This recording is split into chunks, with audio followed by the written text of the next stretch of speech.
بسم اللہ الرحمن الرحیم بسم اللہ والحمد للہ والصلاة والسلام علی رسول اللہ وعلی آلہ وصحبہ اجمعین۔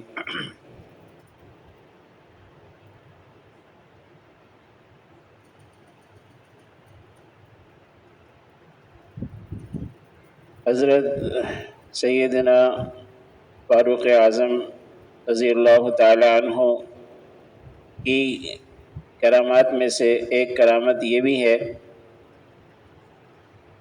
کہ دریائے نیل زمانہ جاہلیت میں، یعنی اسلام کے آنے سے پہلے،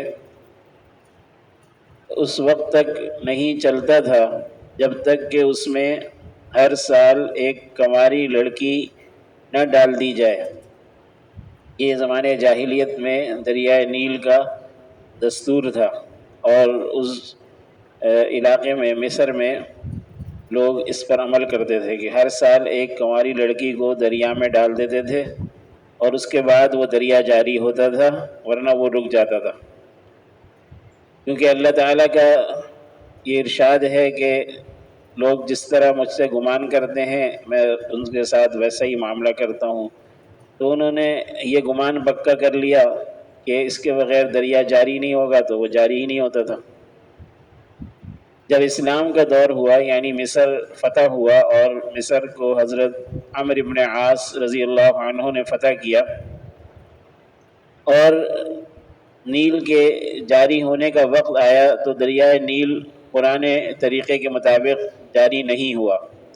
اہل مصر حضرت عمرو بن عاص رضی اللہ عنہ کے پاس آئے اور عرض کیا کہ دریائے نیل کا ایک خاص معمول ہے، یہ اس وقت تک جاری نہیں ہوتا جب تک اس میں ایک ایسی لڑکی جو ماں باپ دونوں کے اعتبار سے پہلوٹی کی اولاد ہو، یعنی پہلی اولاد ہو، بہتر سے بہتر لباس پہنا کر اس میں نہ ڈال دی جائے۔ حضرت عمرو بن عاص رضی اللہ عنہ نے فرمایا، اب ایسا نہیں ہو سکتا، میں دیکھ رہا ہوں کہ اسلام پہلے جاہلیت کے تمام رواجات کو مٹا رہا ہے۔ لوگ 3 ماہ تک انتظار کرتے رہے، مگر دریائے نیل جاری نہ ہوا، نہ تھوڑا نہ بہت۔ آخر لوگوں نے لڑکی کے لے جانے کا ارادہ کر لیا۔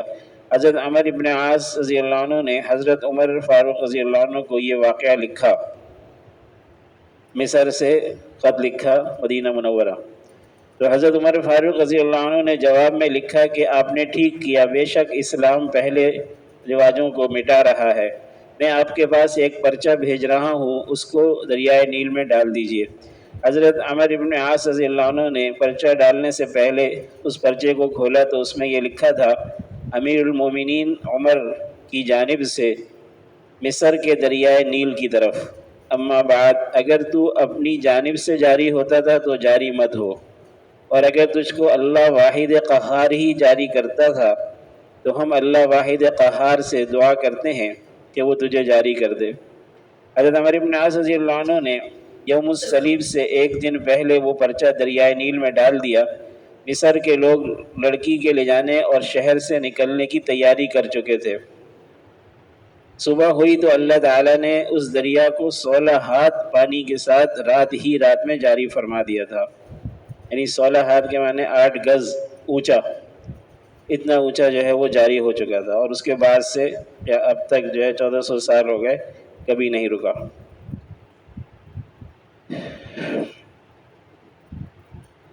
حضرت عمر فاروق رضی اللہ عنہ کی کرامتوں میں یہ بھی ہے کہ جب آپ سے کوئی شخص کوئی بات بیان کرتا تو اگر وہ جھوٹی بات ہوتی تو آپ جھوٹی بات کو جھٹلا دیا کرتے تھے، یعنی فوراً فرما دیتے کہ یہ نہیں، اور فرمایا کرتے تھے کہ یہ نہ کہو، پھر وہ کہتا تو پھر آپ فرماتے یہ نہ کہو، آخر وہ کہہ دیتا، سچ بات کہہ دیتا، اور پھر آخر میں کہہ دیتا کہ میں نے جو کچھ آپ سے عرض کیا وہ سب صحیح ہے سوائے اس بات کے کہ جس کے بارے میں آپ نے فرمایا یہ نہ کہو۔ امام فخر الدین غازی رحمہ اللہ اپنی تفسیر کبیر میں سورہ کہف کے تحت بیان کرتے ہیں کہ ایک دفعہ مدینہ منورہ کے کچھ گھروں میں آگ لگ گئی، تو آپ نے ایک کپڑے پر یہ لکھا کہ اے آگ اللہ کے حکم سے ساکن ہو جا۔ لوگوں نے اس کپڑے کے ٹکڑے کو آگ میں ڈال دیا تو آگ فوراً بجھ گئی۔ اور یہ بھی بیان کیا ہے کہ روایت ہے کہ شاہ روم، یعنی روم جو کافروں کی سلطنت تھی، عیسائیوں کی، اس وقت کی سپر پاور تھی، تو اس نے حضرت عمر فاروق رضی اللہ عنہ کے پاس اپنا قاصد بھیجا۔ قاصد نے آپ کا مکان تلاش کیا اور گمان یہ کیا کہ آپ کا مکان بھی ایسا ہی ہوگا جیسے بادشاہوں کے محل ہوتے ہیں۔ لوگوں نے بتایا کہ ان کا مکان ایسا نہیں ہے، بلکہ وہ تو جنگل میں ہے، کچی اینٹیں بنا رہے ہیں۔ جب وہ جنگل پہنچا تو حضرت عمر رضی اللہ عنہ اپنا درہ سر کے نیچے رکھے مٹی پر سو رہے تھے۔ قاصد کو بڑا تعجب ہوا اور کہنے لگا کہ تمام مشرق و مغرب کے لوگ اس شخص سے تھراتے ہیں اور یہ اس حال میں ہے۔ پھر اپنے دل میں یہ خیال کیا کہ میں نے ان کو تنہا پا لیا ہے، لاؤ قتل ہی کر ڈالوں۔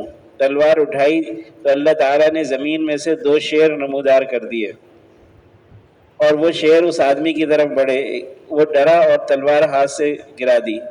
حضرت عمر فاروق رضی اللہ عنہ بیدار ہو گئے، اور جب وہ بیدار ہوئے تو کوئی شیر وغیرہ نظر نہیں آئے۔ اس شخص سے بات پوچھی کہ کیا بات ہے، کیسے آئے ہو، تو اس نے پورا واقعہ عرض کیا اور مسلمان ہو گیا۔ اللہ تعالی ہمیں ان حضرات کی برکت سے ایمان کامل عطا فرمائے اور اپنے اکابر کے نقش قدم پر چلنے کی توفیق عطا فرمائے۔